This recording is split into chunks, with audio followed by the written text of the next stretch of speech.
ফ্লাইওভারের উপরের এই অংশটা আমার সবসময় ভালো লাগে, একটু ফাঁকা থাকে, গাছ টাছ আছে দুই পাশে, আবার ওখানে রেডিসনটা দেখা যায়, যার কারণে একটু একটু বিনোদন লাগে। আমি এখন কোন দিকে যাব? বনানী ডানে, বিমানবন্দর বায়ে। আমি বিমানবন্দর কোন দিকে যাব আমি আই ডোন্ট নো। আমি নামবো কোন দিক দিয়ে, যাবো কোন দিকে?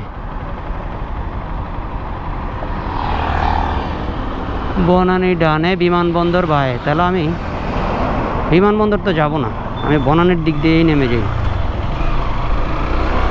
এখানে আসলে সবসময় আউলায় ফেলাই। ওদিকে গেছে বিমানবন্দর, এদিকে গেছে বনানী, আমি যাবো হচ্ছে পূর্বাচল। এখন আমি কোন দিক দিয়ে নেমে যে কোন দিকে যাই আই ডোন্ট নো। ভুল করলাম নাকি আল্লাহই জানে। মনে হয় ভুল করছি কি না, আবার বিপদে পড়মু। ছে, কই যাইতেছি আল্লাহ, ঘুরমু কেমনে? শিট, ভুল হয়েছে, আমার ওই পাশ দিয়ে যাওয়া দরকার ছিল। আহা।